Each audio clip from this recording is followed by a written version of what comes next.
How you doing, YouTube? Matt, Master Beer Reviews, back with fucking Christmas. We're back with Christmas, man, in the form of Avery Brewing's Sandy Claus. This is a Imperial Stout with peppermint and chocolate aged in bourbon barrels. Yeah. This could go... I don't think this is going to be either I like it, it's okay, that's fun. I think I'm either going to love this beer or I'm going to hate this beer. Shouldn't go into a beer with those kind of preconceived notions, but I am. Let's dive into it because I got to see what this is all about. Number 51 on Barrel Aged Series. It's an Imperial Stout with peppermint and chocolate aged in bourbon barrels. Sandy Claus. This is bottled November 12th. It's almost a month to the day. 540 cases produced. 2018 edition. 14.5% as per Avery.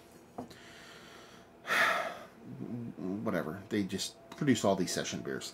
And it says the Avery elves are at it again. We kidnapped Sandy Claus and locked him in a bourbon barrel aged for months, bringing you holiday cheer and a bit of fear. That's the best. I'm going to read that again. It says, bringing you holiday cheer and a bit of fear. I have to like this beer. I want to like this beer. It said it might make me fearful. That makes me happy. Label-wise, it's Avery. It's a gold foil top. Label over and over again, done and done. So, you're talking about basically a minted stout. That's a thing. I've had a few. More times than not, they have been misses, though. In a perfect world, what are we looking for here? We're looking for Andy's Candies. That's what we're looking for. That's the ultimate hope here. We're hoping this comes off like an Andy's candy.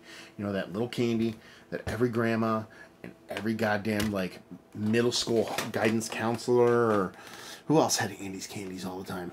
Just that kind of woman that smelled a little bit too much like perfume and potpourri. She always had Andy's candies on her, so I'm kind of expecting it or hoping it comes off like that in a good way.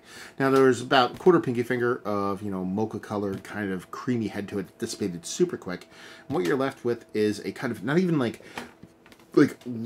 hanging legs kind of beer, to where you're getting beautiful legs on her. It's almost like there's debris hanging from the edge of that glass. There's bits and pieces of particulate. There's peppermint in it. It's a big, huge Avery Bree Stout. So, yeah, she looks like a big beer. Can't stop burping right now. Let's get a nose.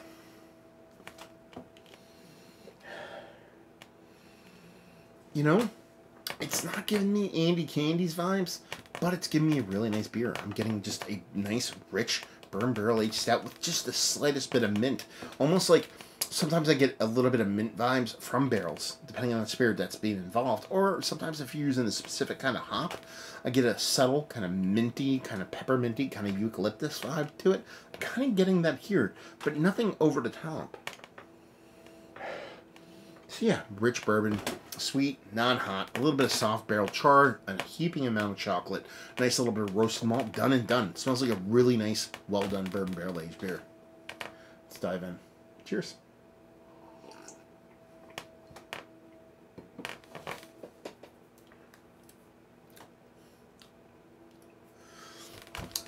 Pretty much follows suit.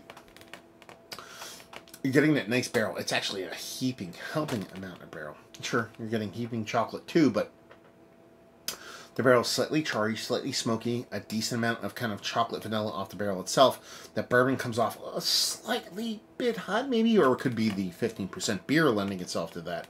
The beer itself is slightly hot, which is actually a testament. 15% beer, brand fresh new, not all that hot, so in the grand scheme of things, it's not that bad. A lot of oak. You're getting a ton of oak from this.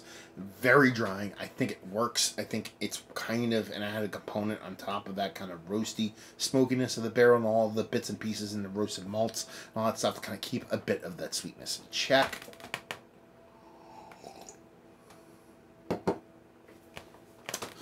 And here's the thing. There's a mint component to it. It's very subtle. It's very small. It probably comes through a little bit more in a breathing kind of format or experience, to where when you're breathing in, breathing out, after you kind of take a swig, you're getting this kind of almost like slightly kind of a eucalyptus kind of clearing kind of vibe, and it's super cool. It's super subtle, but it works. I actually, right before I cracked it, if you watch this whole video, you know I said in a perfect world, this comes off like Andy's Candies.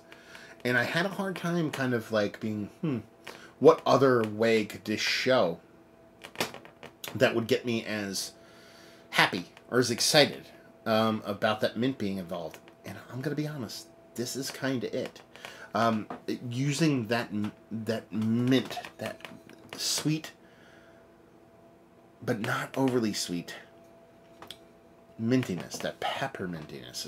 It's more minty to me than pepperminty, but using it enough to where it shows, but not enough to where it's overbearing of anything, and giving you that kind of fresh feeling you get when you're sucking on a cough drop, or you Ricola, want to scream at the top of your lungs, that kind of thing, to where when you breathe in, breathe out, it's like a clearing effect.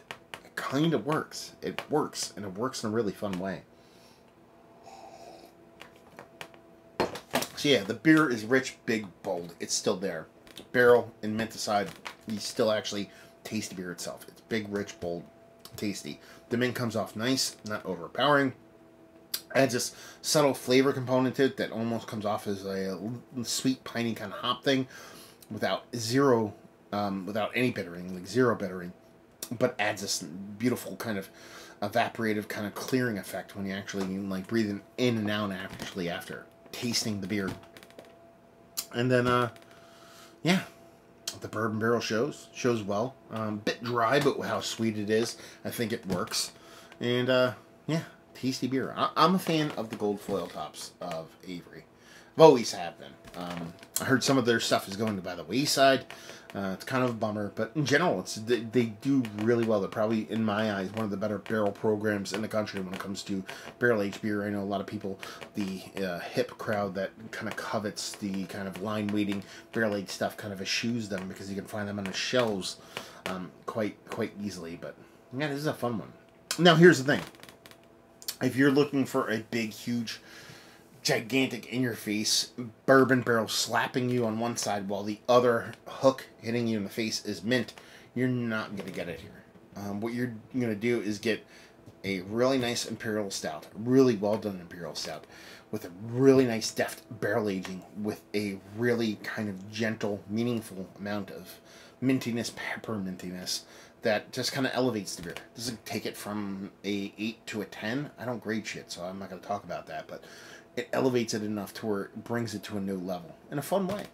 I kind of dig it, so there you go. And they sent it to me, just so you know.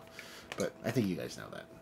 Pretty much all the gold foil tops I do now come from Avery, but and I've pooped on them before, so I'll poop on stuff when I don't like it. So that's kind of where I hang my hat on integrity. Who would have thunk it? This potty-mouthed, angry dude. It's all about integrity. It's weird.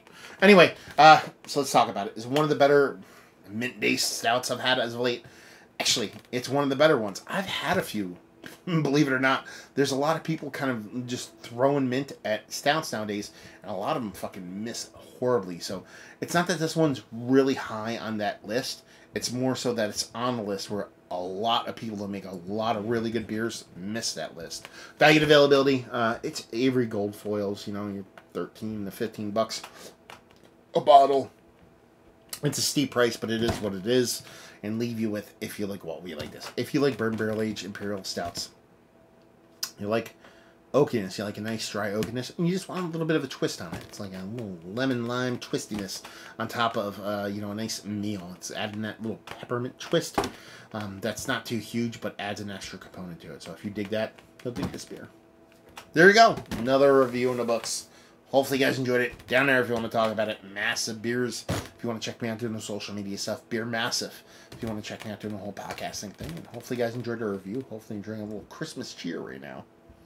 Hopefully see you next time. Cheers.